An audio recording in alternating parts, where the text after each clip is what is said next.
LoreWarrior Online NG-C3A Naginata Overview. In 3050, the Draconis Combine perfected the revolutionary command-control communications computer system.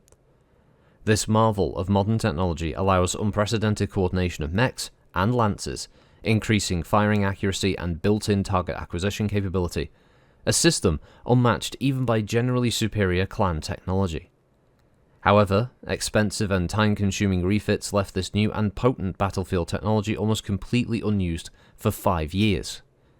That finally changed though in 3055, when Independence Weaponry proposed a mech that incorporated the C3 computer as an integral part of the design. They settled on a 95-ton assault mech for a platform, further defining the new machine's role as a command fire support unit. They named the mech Naginata after the ancient Japanese polearm. Capabilities. The heart of the Naginata is the C3 computer.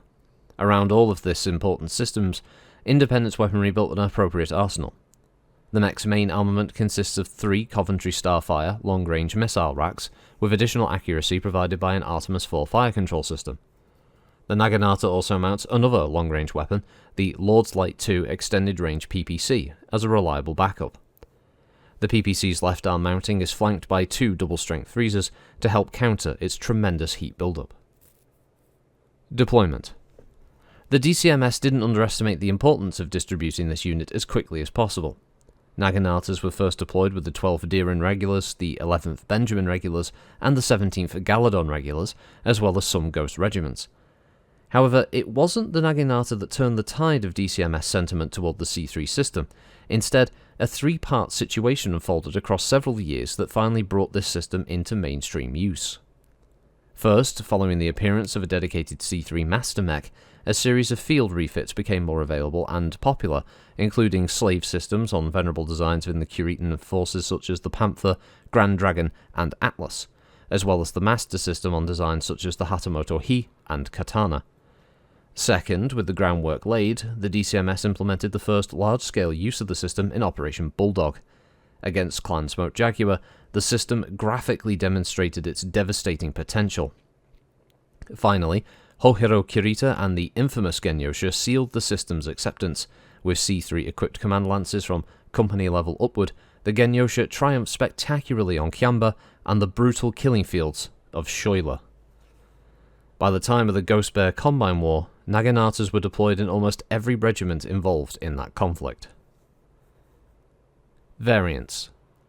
During the height of the Ghost Bear Combine War, while Federated Suns units struck deep across the border, the DCMS demanded an increase in production of Taishos, a battle mech with full company command capability. In an effort to use technology to offset the two-front war, and unable to meet production quotas, Independence Weaponry created a field modification kit for the Naginata, which it began shipping in bulk in mid-3063. The refit modified the NG-C3A into a dual C3 mounted NG-C3B, sacrificing a single LRM launcher but gaining ECM capabilities, along with a medium and small extended range laser. A new and unusual variant, the 3C model, has recently appeared, which replaces the C3 Master and 2 tons of LRM ammo with a C3 Slave and Jump capability. Notable mech warriors. Chusa, Lainey Shimatsu. Lainey grew up rich and spoiled, with her Yakuza Oyoban father spending voraciously to buy her admittance to the finest schools on half a dozen worlds. She had no interest in being a lady, and was thrown out of every one of these expensive schools. Then her seemingly charmed life turned upside down when her father was removed from power, and she found herself on the run. From that time until she appeared in the 9th Ghost Regiment, no record of her appears to exist. However, her superb leadership abilities enabled her to achieve command of the entire regiment. In July of 3058, the 9th Ghost played a key role in foiling an assassination attempt against the Coordinator, but most of the unit was destroyed.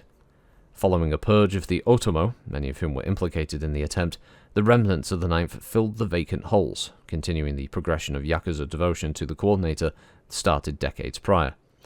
Upon her death, Tomo Sakade, Coordinator Theodore Kurita's wife, bequeathed her Naginata to Chusa Shimatsu for all time in acknowledgement of Shimatsu's instrumental role in saving Theodore. Shimatsu currently commands the 3rd Battalion in the Otomo. And with all that said, what you end up with is a mech that looks like it can't feckin' walk. Now, honestly, there's bits about this I really like. I don't mind the design, but the fact that it looks literally like a giant walking house, it's strange. I just, how do the legs work, honestly? I mean, they're so blocky.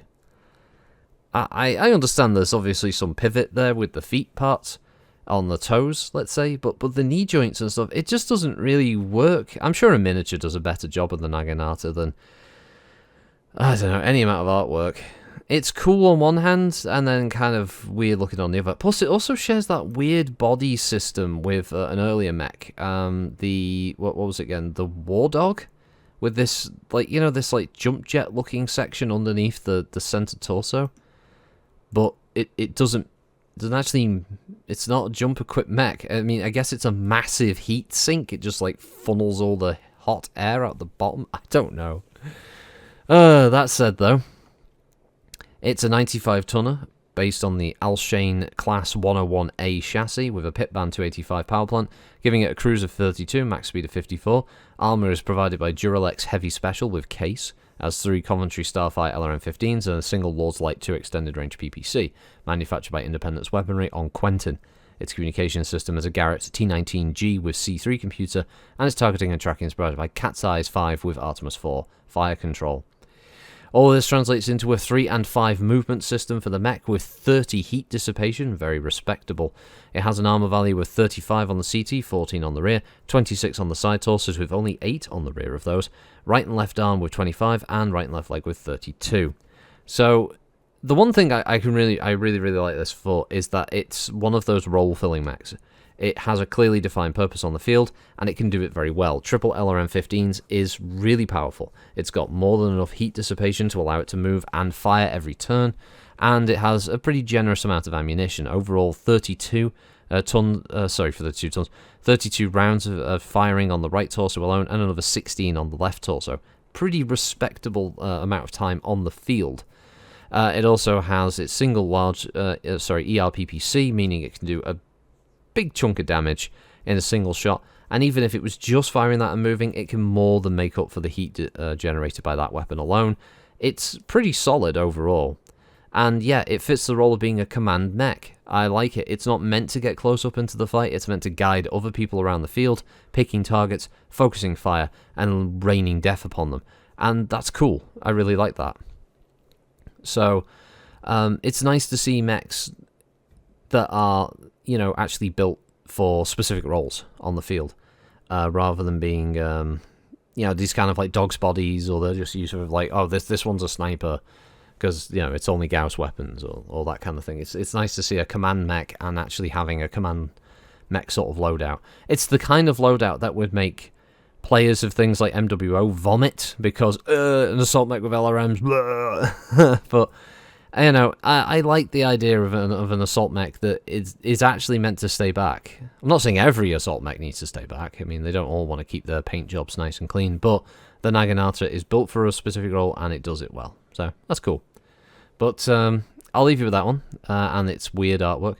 Let me know what you think. Do you like the Naginata? Is it one of your favourites? Is there a story that's connected to it? Let's find out. Hey, and remember, every comment you post is all that important algorithm bullshit from YouTube, so I'm not begging for comments. Jesus. Oh, God. But now I've said that, now it sounds like I can't win. Anyway, have a good one, everybody. Thanks for listening. Catch you next time. Bye-bye.